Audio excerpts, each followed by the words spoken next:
tas, un monticule de la pourriture. Monsieur le Président, Mesdames, Monsieur du tribunal, imaginez un tas de pourriture en pleine putréfaction qui dégouline, qui empoisonne, qui contamine l'air de relents nauséabonds. Une odeur qui dégoûterait même les plus robustes d'entre nous. C'est cette odeur qui descend de cette colline d'immondices et qui vient brouiller les esprits avec la puanteur d'œufs pourris et d'oignons putréfiés. Cette odeur qui se propage petit à petit, de plus en plus proche, encore et encore, et qui nous attaque aux tripes. La décomposition commence, les vers dégoulinent, la décomposition avance, les répercussions aussi. En prenant de la hauteur sur cette colline de pourriture, il est nécessaire de comprendre d'où elle vient. Le notaire disparaît et c'est la ville de Neuilly qui se décompose. Oui, tout commence au décès de l'éminent notaire de Neuilly qui lègue à sa fille, Madame Rouelle, son hôtel particulier. Elle transforme son héritage en un immense compost. Et parce que les déchets s'accumulent, le conflit s'étend. Alors, ensemble, on se doit de clarifier la situation, d'apaiser le conflit, de prendre du recul et de juger avec raison.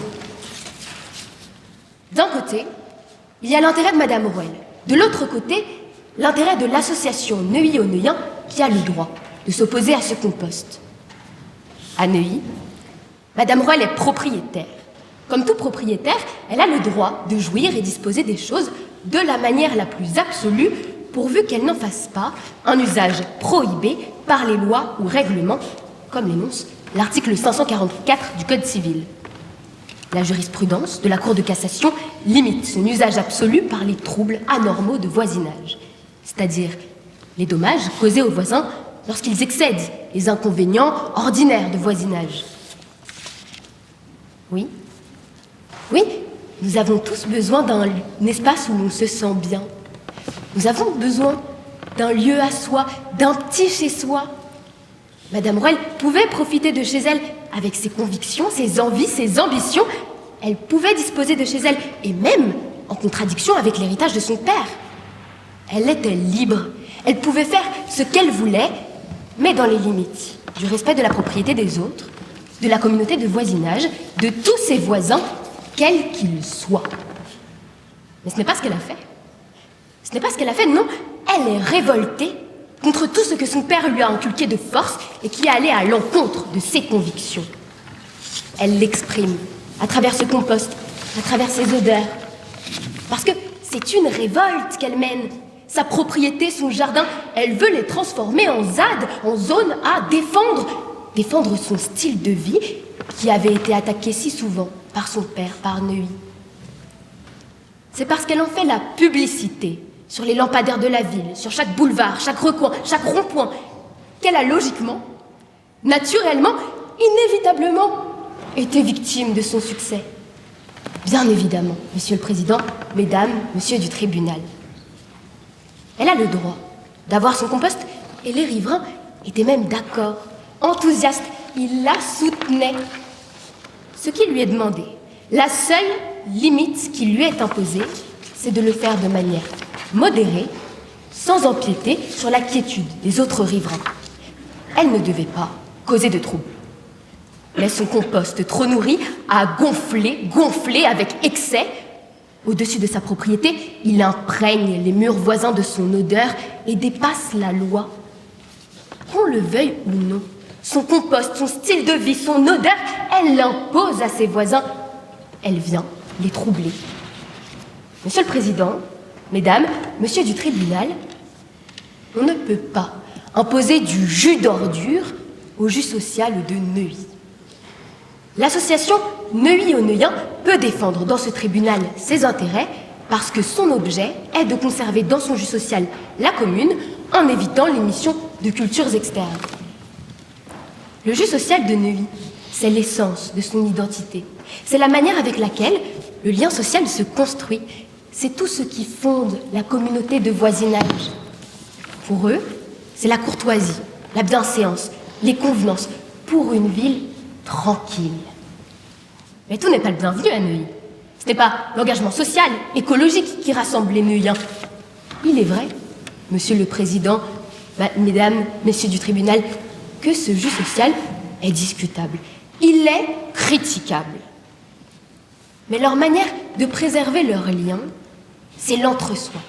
C'est la tranquillité trouvée dans une routine traditionnelle. Ils ne veulent pas de nouvelles cultures, de nouvelles manières de vivre qui ne sont pas les leurs. Ça les brusque. Le moyen est conservateur, on ne peut pas le nier. Mais c'est leur contrat social, ils y adhèrent tous, puisque c'est leur manière de vivre en communauté, tous ensemble, en toute quiétude. Alors, cela n'enlève pas leur légitimité à défendre leurs intérêts. Ce n'est pas parce qu'ils sont conservateurs que l'on peut ignorer le trouble qui leur a été causé. L'association ne doit pas rester les bras croisés, elle se doit de faire face à cette colline d'ordures. Et puis, un peu de bon sens, Le compost à cette échelle n'est pas compatible avec Neuilly, parce que le compost à cette échelle n'est pas compatible avec la culture urbaine du tout. Il amène un désordre, une odeur inconciliable avec Neuilly. Il vient d'une culture externe à la ville. L'association peut donc agir. Je ne défends pas là toutes les causes de cette association. Les causes qui ne l'amènent d'ailleurs pas devant un tribunal d'habitude. Ici, on demande au nom de l'association qu'un trouble anormal de voisinage cesse. C'est très simple, c'est juste, et ça ne peut pas faire polémique. Ce n'est pas polémique parce que le trouble n'est pas normal. Ce n'est pas un inconvénient ordinaire de voisinage. Il est excessif, il est continu et il cause un dommage. Peu importe l'existence d'une faute, si le trouble ne peut pas être toléré par le voisinage et lui cause un dommage, alors il doit être réparé comme le prévoit l'article 1240 du Code civil. Le compost de Madame Rouelle sème le désordre de l'afflux de personnes qui viennent dans la rue comme on vient à la décharge. Le trouble est continu puisque chaque jour, à tout moment de la journée, c'est toute la petite couronne qui est invitée à mettre sa pierre à l'édifice, pour ne pas dire mettre son épluchure à la colline d'ordures. La rue de Madame Rouelle est devenue un parking de déchetterie.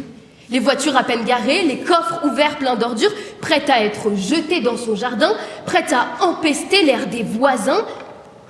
Il n'y a plus de place pour se garer. Il n'y a plus de place pour se promener. Il n'y a plus de place pour eux. Ce désordre excède l'ordinaire. Il excède toute mesure. Il excède les voisins. Et puis l'odeur. Cette odeur, ce n'est pas une odeur que l'on a l'habitude de sentir. C'est de la puanteur. On a affaire à une puanteur. Elle ne vient pas d'un petit compost, du compost de bonne conscience, celui du bobo parisien qui jette ses épluchures sur son balcon. Non, c'est bien à une colline d'ordures que l'on a affaire. L'odeur est nourrie par toute la petite couronne, elle agresse le voisinage, elle prend au nez, elle est irrespirable, insoutenable.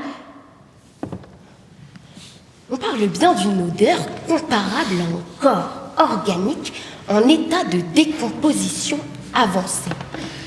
Monsieur le Président, Mesdames, Monsieur du tribunal, on étouffe.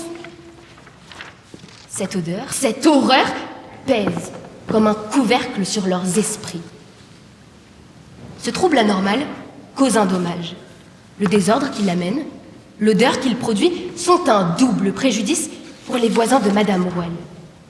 Alors, dans ce tribunal, devant vous et avec vous, l'association demande que le dommage soit réparé, le trouble doit cesser. On ne peut pas laisser un tel compost, une telle odeur gargantuesque prospérer de la sorte. Le compost a été gonflé, garni, gavé, gorgé des ordures de toute la petite couronne. Ce gargantuesque compost cause un dommage colossal à ses voisins. Et en face, notre demande n'est pas gigantesque. L'association ne veut pas, lourde de son droit, de sa qualité pour agir, écraser les initiatives des individus, de Madame Rouelle. Non. Ce que l'on demande, ce que je vous demande, Monsieur le Président, Mesdames, Monsieur du Tribunal, c'est de protéger l'environnement dans lequel se font les changements, dans lequel la propriété et les initiatives sont mesurées, dans lequel les intérêts se rencontrent sans s'attaquer.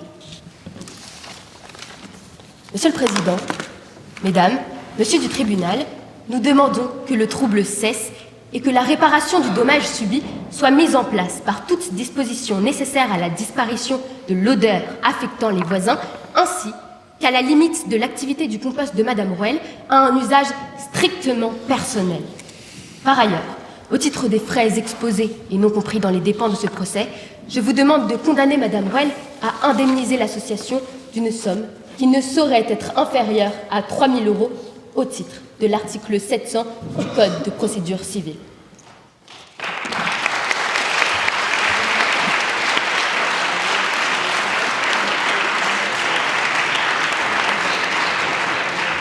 Merci. Merci, madame. La parole est désormais à la défense et nous allons entendre monsieur Malo-Mazet.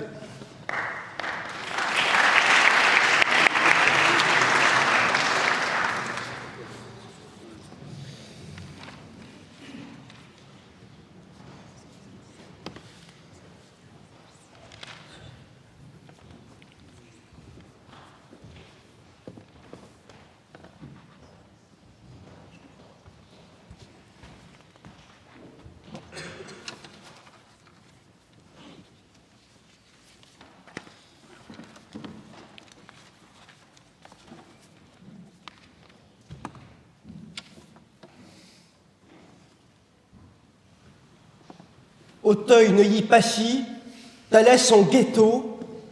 Auteuil-Neuilly-Passy, ce n'est pas du gâteau.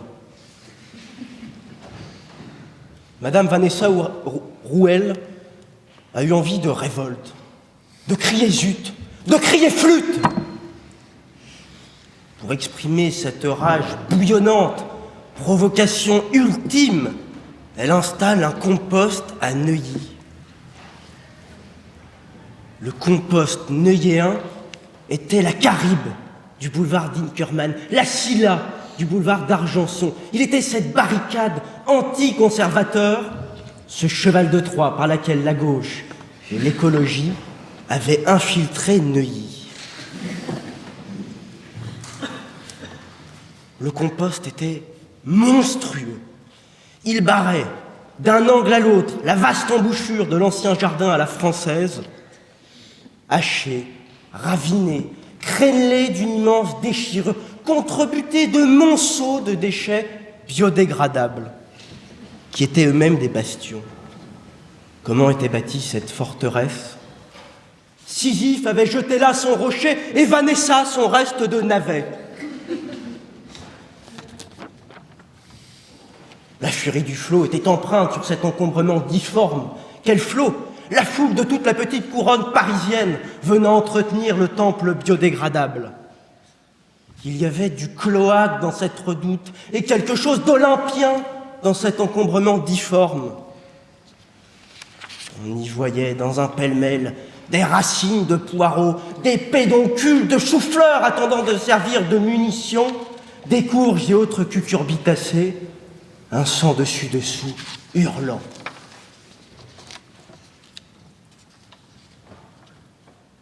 Quand on entend les ravages qu'aurait provoqué ce compost, on s'imagine Noël Mamère trônant en haut du compost, piédestal végétal, se munir d'une citrouille putride, la jeter, se fracasse sur l'ancien maire de la ville, Nicolas Sarkozy. Pour répliquer, il sort son Karcher. Yannick Jadot lui assigne une violente tarte au quinoa en plein buffet. Sandrine Rousseau fabrique un cocktail Molotov à base de baies de goji, de boulgour. Christian Clavier s'insurge. Éco-terroriste, barbare jankovicien, suppôt de ce Satan qu'est Greta Thunberg. Neuilly brisé, Neuilly outragé, Neuilly martyrisé, Neuilly boboifié. Monsieur le Président, Mesdames, Monsieur du tribunal, voilà la scène ubuesque qu'on a tenté de vous décrire. Un vulgaire compost communal serait l'instigateur d'une guerre civile, marquerait le retour aux journées des 5 et 6 juin 1832 que décrivait avec verve Victor Hugo dans Les Misérables. Neuilly, la cité des enfants rois, ville dortoir pour Nanty, siège de Chanel. Cela la condamne-t-elle à l'immutabilité, au conservatisme abject, au rejet de toute évolution sociétale au point de refuser l'installation d'un anodin compost? Consciente, elle, de l'air du temps, Vanessa Rouelle veut faire bouger sa ville, qui n'est pas, il est vrai, disons-le, réputée ni pour son essence, ni pour son effervescence, ni pour son exaltation. Alors, la sarkozyste au wokiste, la Sardou au soja, la Christine Lagarde sans conservateur, dresse une véritable barricade en terre ennemie, elle installe un compost à Neuilly. Elle fait de ce jardin à la française conservateur, réactionnaire, traditionnaliste en sanctuaire à bobos, à étudiants en sociaux. Neuilly devient Sainte-Soline, Pouyanné devient Cohn-Bendit, Balenciaga devient Yucca, Gavroche renaît. Mais il a un tote bag et des Véjas.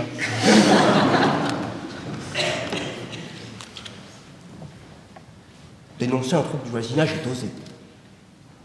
Et même doublement osé. D'abord, l'action de l'association Neuilly aux Neuilliens est irrecevable. Et en plus de cela, l'existence du trouble en question est plus qu'incertaine. Faisons-le dans l'ordre. Oui, à titre principal, Monsieur le Président, Mesdames, Monsieur du tribunal, l'action engagée devant vous est irrecevable. L'article 31 du Code de procédure civile dispose que l'action est ouverte à tous ceux qui ont un intérêt légitime au succès ou au rejet d'une prétention, sous réserve des cas dans lesquels la loi attribue le droit d'agir aux seules personnes qu'elle qualifie pour élever ou combattre une prétention. Le droit d'ester en justice est alors conditionné par un élément primordial, la qualité à agir en justice. À défaut, l'article 32 du même code sanctionne le défaut du droit d'agir par l'irrecevabilité de l'action. Si l'association peut agir pour les intérêts collectifs de ses membres, l'action sera recevable uniquement si elle est compatible avec l'objet social. C'est un arrêt de la première chambre civile du 2 octobre 2013. La jurisprudence a sur ce point une interprétation très stricte. Le lien doit être étroit. Mais l'objet social de l'association Neuilly aux Neuilliens, quel est-il? On vous l'a dit, c'est préserver dans son jus social la commune, en luttant par exemple, beaux projets, contre les HLM, contre les SDF. Quel rapport avec les troubles du voisinage, les nuisances olfactives? Non, pour ce point, il n'y a pas de qualité à agir, c'est une fin de recevoir, de non-recevoir. Ce compost sentirait tellement l'indigence, la mixité, le socialisme, qu'il en répugnerait les Neuilléens, qu'il en serait un trouble du voisinage. Monsieur le Président, Mesdames, Monsieur du tribunal, en plus de l'irrecevabilité de l'action, à titre subsidiaire, l'objet de la demande, la prétendue pollution olfactive, ne constitue aucunement un trouble du voisinage. La jurisprudence définit un trouble comme anormal s'il est régulier et excessif. Quand on regarde ce que la jurisprudence a défini comme tel, on y trouve des nuisances sonores, des privations de vue, ce qui en l'espèce n'est pas le cas, puisque le compost n'est même pas visible en dehors du logis, des pollutions diverses, gaz d'échappement, décomposition de cadavres, vous l'aurez compris, rien de semblable. La seule chose en décomposition à la rigueur, c'est la santé cardiaque du maire Jean-Christophe Fromentin, découvrant que la crapule insoumise commençait à menacer son bastion. Mais cette absence du compost dans les troubles du voisinage est évidemment logique. Quel genre d'association faut-il être pour qualifier de trouble une odeur bucolique. Un processus biologique totalement écologique et ô combien important pour la gestion de nos déchets. Inutile d'imaginer, en outre, le ridicule de la méthode employée. Madame Dora Bajois se penchant, se cramponnant d'un doigt au bout de son balcon pour tenter de sentir un semblant d'odeur désagréable. Non, ce trouble n'est pas excessif.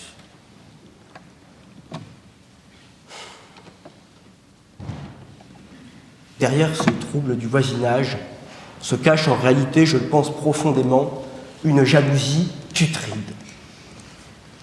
Cette demeure moderne, à l'ère du temps éco-friendly, attire les masses. Et tous les matins, quand Madame Vanessa Rouel ouvre le compost, c'est comme Louis XIV au petit lever. Les courtisans se précipitent, admiratifs. Bon, certes, les courtisans de Madame sont de la petite couronne, mais ça reste des flagorneurs.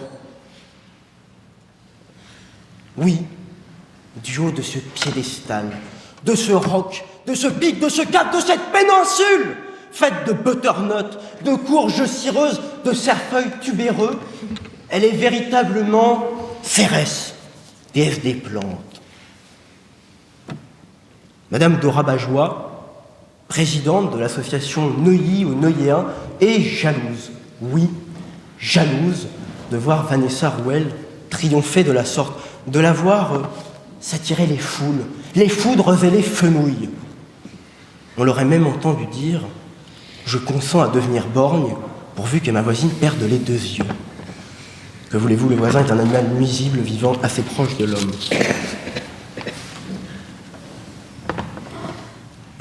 L'odeur attaquée.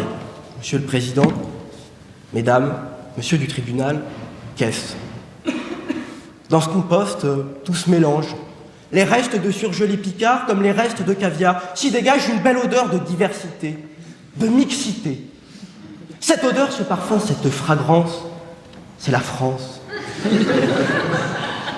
Imaginez, c'est l'odeur du foin dans la campagne hivernaise, l'odeur du crottin de cheval fraîchement déposé sur un petit chemin en Normandie, l'odeur de ce café servi dans une tasse mal lavée au Maturin dans le 19e à Paris, l'odeur d'huile d'olive chantée par les cigales dans un petit village de Provence, l'odeur de la France. Allez-vous donner raison à cette association qui lutte contre la mixité, contre les HLM, contre les SDF, cette association qui veut enfermer les Neuilléens dans une prison dorée, un cloaque luxueux, qui ne connaît comme ZAD que celle de Zadig et Voltaire, qui les pousse à se claquemurer, comme l'ont montré les Pinson Charlot dans les ghettos du Gotha, défendre leurs précarés grâce à un réseau dense d'associations, de comités, de conseils.